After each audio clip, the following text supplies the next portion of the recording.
مقدر لکھنے والے کے اختیار میں ہے مقدر بدلنا، تو پھر مایوسی کیسی جس کہانی کا آغاز تم اب بدل نہیں سکتے، اس کا انجام اللہ کے حوالے کر دو۔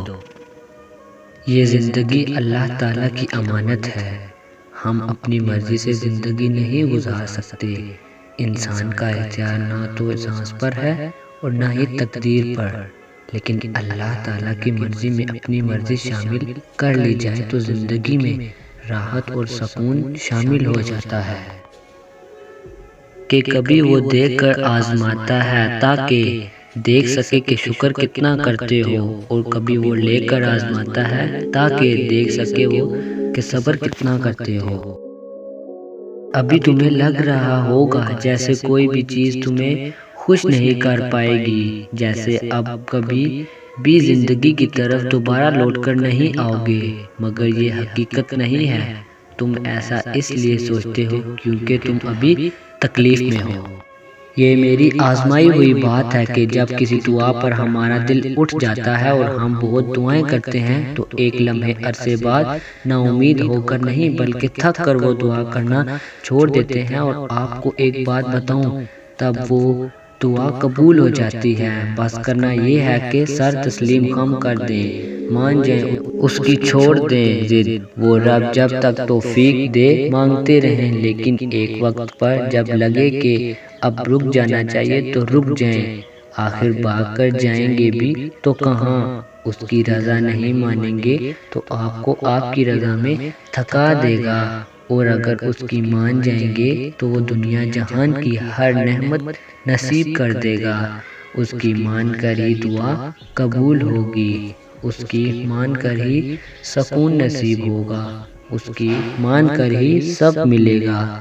تو اپنے رب کی طرف لوٹ چل، اس طرح کہ تو اس سے راضی وہ تجھ سے راضی۔ ٹوٹے دل اور بکھری روح کے پیچھے چھپی تمہاری ہر تڑپ سے اللہ واقف ہے۔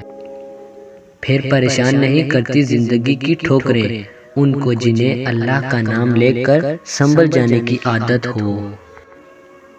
جب اللہ کسی چیز سے تمہیں محروم کرتا ہے تو اس کی دی گئی ایسی ہزاروں نعمتوں سے نواز دیتا ہے جس کے تم قابل بھی نہیں ہوتے، تو پھر بس راضی ہو جاؤ، کیونکہ مجھ سے صبر مانگتے ہیں اور تقدیر شکر کرنے والوں کی بدل دیتی ہے۔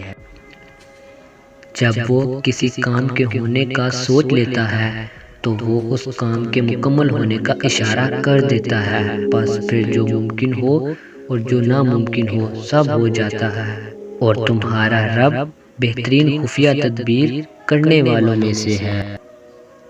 یقین کریں اللہ آپ کو ہارنے نہیں دے گا، یقین کریں اللہ آپ کو گرنے نہیں دے گا، یقین کریں اللہ آپ کو صبر ضائع نہیں کرے گا، یقین کریں اللہ آپ کی زندگی بدل دے گا، یقین کریں اللہ آپ کا ہر زخم بھر دے گا، یقین کریں اللہ آپ کو سنتا ہے، یقین کریں اللہ آپ کو تھام لے گا، سنبھال لے گا۔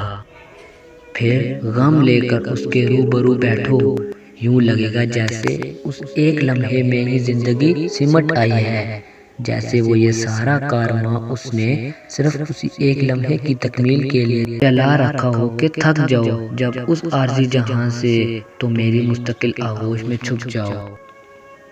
جیسے وہ وقت گزر گیا ویسے ہی اس وقت نے بھی گزر جانا ہے، اور تمہارا غم اتنا ہی عارضی ہے جتنی کہ یہ دنیا جس سے یہ ملا ہے، اور یہ تو اللہ کا وعدہ ہے کہ ہر مشکل کے ساتھ آسانی ہے، اس کے وعدوں سے سچا کوئی نہیں۔ یہ بھی تو ممکن ہے کہ چھین جانا صرف وقت کا تقاضا ہو، یہ بھی تو ہو سکتا ہے کہ جو مانگا ہے وہی تمہارا مقدر ہو، یہ بھی تو ممکن ہے کہ نصیب کے پنوں کو اللہ نے تمہاری رضا کے لیے خالی چھوڑ رکھا ہو، یہ بھی تو ہو سکتا ہے جس بات سے دستبردار ہو رہے ہو اس کو بدلنے پر تمہیں اختیار ہو۔ سسکیوں سے لے کر مسکراہٹوں تک کی ہر دعا اللہ نے اپنے پاس سنبھال رکھی ہے۔ جیسے حالات بدلتے ہیں ویسے ہی مقدر بھی بدلتا ہے، لیکن ہر چیز کے ہونے کو ایک مقرر وقت درکار ہے۔ تمہیں پورا حق ہے کہ ان خوابوں کے لیے لڑنے کا جن کی تدبیر تم ہی نے دیکھی ہے، اور پھر ان کہانیوں کا بھی مکمل ہونا دیکھو جن کے مکمل ہونے کا تم تصور بھی نہیں کر سکتے۔ مت بھولنا ممکن اور ناممکن سے کہیں آگے ہے اس کی کن کی رسائی۔ مجھ سے جب کوئی یہ پوچھتا ہے کہ تمہیں کیوں لگتا ہے کہ وہ تمہاری ساری دعاؤں کو قبول کرے گا، اتنا یقین کیسے، تو مجھے بہت حیرت ہوتی ہے۔ بھلا میں کیسے اور کیوں نہ کروں اس پر بھروسہ؟ میں اس کے علاوہ بھروسہ کر ہی کس پر سکتا ہوں؟ کسی دوسرے کو تو چھوڑو، میں نے تو اپنی ذات پر بھی مکمل یقین نہیں کر سکتا۔ میں اپنے لیے بھی ہر بار صحیح فیصلہ نہیں کر سکتا۔ وہ میرا مالک ہے، میرا رب ہے، میرا ساتھی ہے۔ مجھے اگر کوئی اندھیروں سے اجالوں میں لایا تو وہی رب ہے۔ اسی کی محبت پاک ہے، صاف ہے۔ وہ دغا نہیں دیتا، وہ تنہا نہیں چھوڑتا، میری صداؤں کو سنتا ہے۔ تو پھر کیسے نہ کروں میں اس پر بھروسہ؟ میں جانتا ہوں وہ صحیح وقت پر میری ہر دعا پر کن کہہ دے گا۔ وہ میرا رب ہے، میرا رب۔ اس کا ایک نام الودود بھی ہے، یعنی دینے والا۔ پھر وہ کیسے تمہیں خالی ہاتھ چھوڑ سکتا ہے؟ تکلیف، مصیبت اور آزمائش اگر کوئی بری شے ہوتی تو اللہ کبھی اپنے انبیاء پر نہ بھیجتا۔ تو کیا ہوا اگر وہ ایک قصہ مکمل نہ ہو سکا؟ تو کیا ہوا اگر وہ ایک فریاد اب تک پوری نہ ہو سکی؟ کیا تم جانتے نہیں تمہارا رب سب سے طاقتور منصوبہ بند ہے؟ وہ بحال کر دیتا ہے ان سانسوں کا سلسلہ جو تھک کر ٹوٹ جاتی ہیں۔ اگر آپ کو میری یہ ویڈیو اچھی لگے تو اسے زیادہ سے زیادہ لائک اور شیئر کریں۔ شان سے جئیں اور اپنوں کا مان رکھیں۔ Until next time، اللہ حافظ۔